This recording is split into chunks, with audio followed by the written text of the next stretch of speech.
Today's essay will explore the premise that context governs which identities are active, inclusive of the identities we hold for ourselves and others. We will explore the idea that quantum mechanics are responsible for this behavior and the potential ramifications of this concept. It stems from an admittedly superficial understanding of quantum mechanics and is rife with logical leaps, speculation, and pseudoscience. If such a journey is not your cup of tea, I suggest you move along to something more concrete and rational. To grossly oversimplify a rigorous science, quantum theory holds that subatomic particles can exist in multiple states at once. This was brought into the public eye by Schrödinger and his infamous thought experiment in which a cat is both dead and alive until a box is opened by an observer. There are many theories on the nature of these particles, but none are definitive. We will explore two theories on the nature of these particles prior to the definition of their active state through observation. According to Werner Heisenberg, the particles exist simultaneously in both states until they are constrained by experimental conditions, while John von Neumann postulated that they exist in a maybe-in-between state until observed.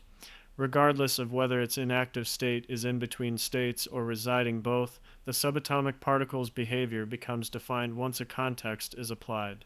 Quantum mechanics is exciting to some because it may further our understanding of the nature of the universe.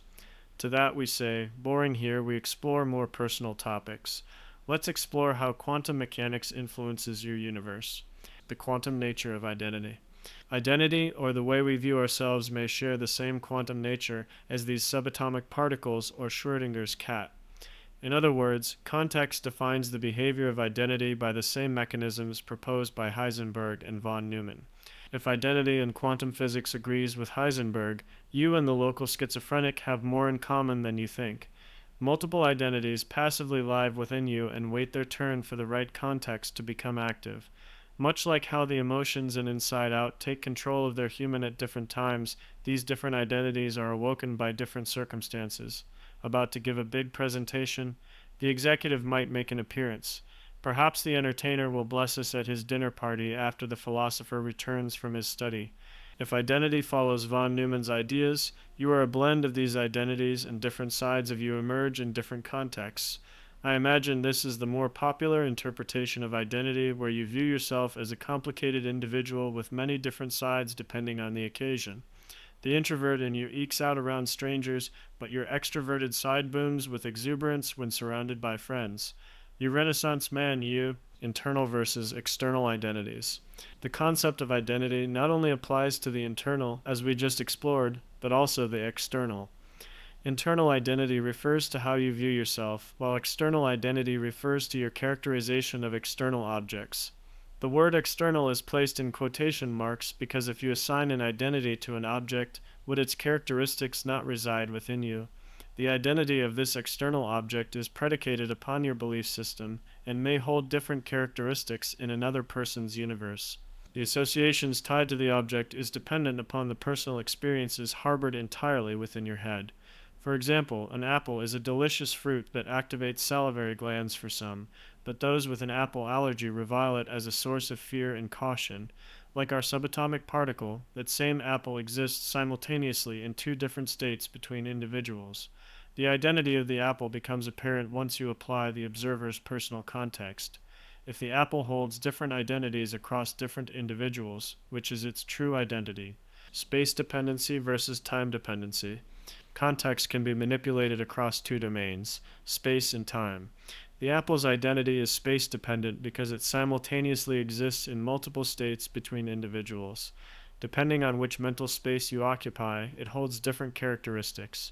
The same can be said about your internal identity. Your view of yourself changes based on the mental space you reside in. As we'll explore later, this mental space is largely reflected by your surroundings. Are you at a party or the library? In a similar and perhaps more obvious vein, identities can be manipulated across time since our views tend to change over time. For example, let's say someone who devoutly identifies with a political party, to celebrate your weekly ritual at the local coffee shop. You nestle down in your corner seat and savor your first sip of liquid gold. After fueling yourself with your drug of choice, you pull out a book that adequately embodies the niche interests fitting for a Renaissance man such as yourself. The stranger seated next to you taps your shoulder to share that he too is a fan of this book. This is a big deal to you because this book certainly wouldn't be found on any New York Times bestseller lists, nor within the remote vicinity of an airport bookstore. This stranger is clearly cut from the same cloth of erudition and sophistication. Your excitement bubbles over, leading you two to share a nice long chat. Right when you feel you've met your new best friend, the conversation enters the political arena. Bad news bears you and him are not on the same page. In fact, he is so misguided that he is part of the problem with this country. What was once warm and amicable becomes cold and distant. The tension cuts through the atmosphere, so you decide to part ways. You leave the coffee shop both in a state of relief and distress. Relieved you dodged a bullet, but distressed to learn how wolves can hide beneath sheepskins. If you could view your coffee shop experience on a chronological timeline, you'd see that multiple external identities exist until you select a point in time. The context in a specific point in time activates the identity in your mind. Internal identities share this same characteristic. A personal revelation or new experience could change your disposition. Think about the progression of drug addiction. Every user begins as a substance virgin before imbibing in their drug of choice. Then they reach an inflection point where they become a casual user, eventually an abuser, and if all goes well, back to abstinent and triumphant over their battle. Of course, we can't forget everything in between those identities as well, the ups and downs. Implications of quantum identities. This exposition on the different types of identities and context dependencies begs us to gaze into the rabbit hole of our initial premise. Does identity exhibit von Neumann or Heisenberg quantum properties? Let's consider the implications of each.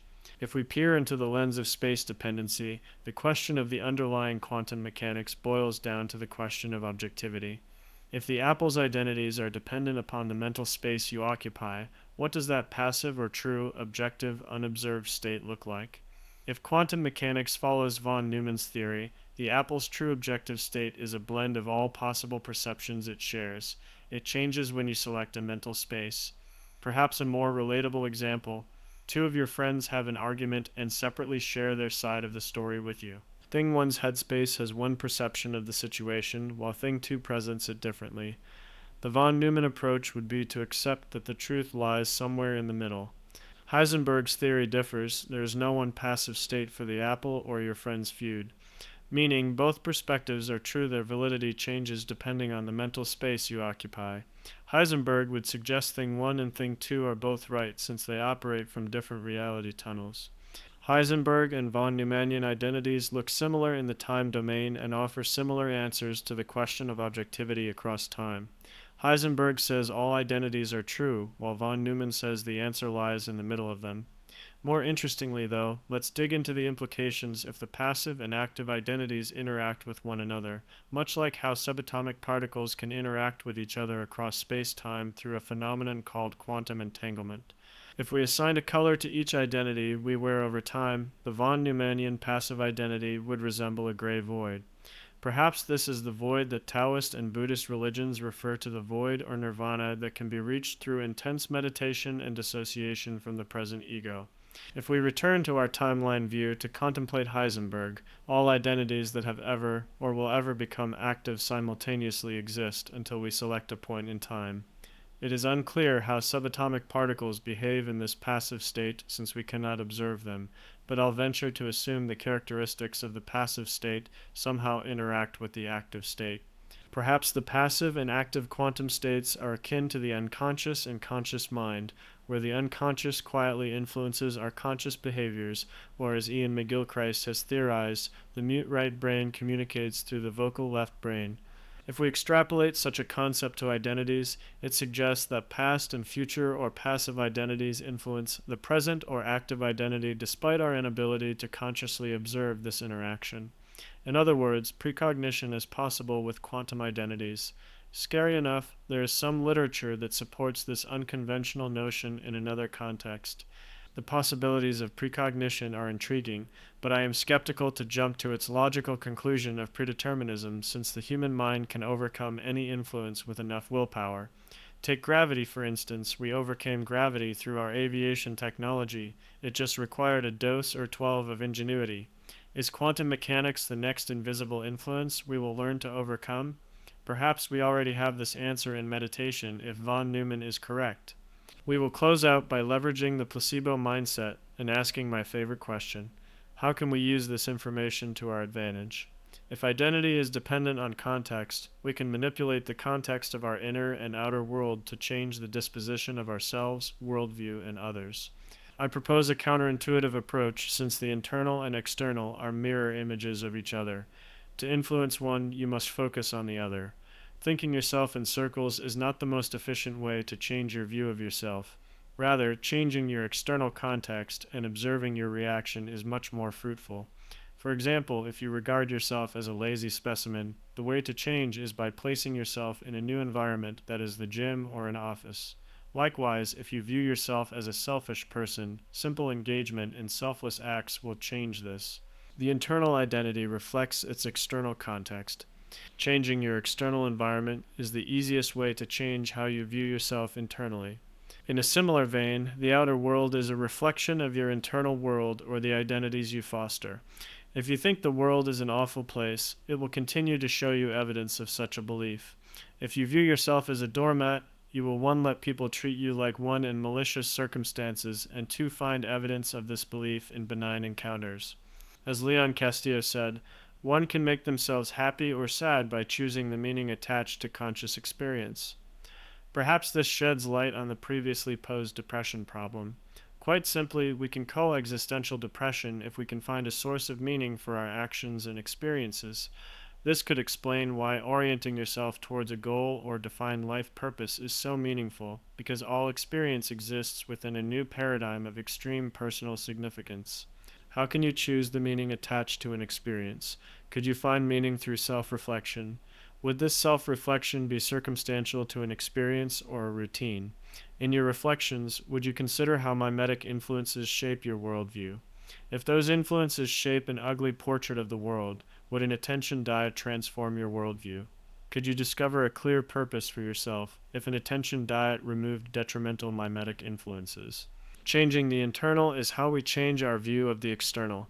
Action begets internal change, while reflection begets external change. To piece this together, reflecting on what's meaningful to you, what you desire the most, and acting towards such a motive may be the most efficient way to effect change on identity.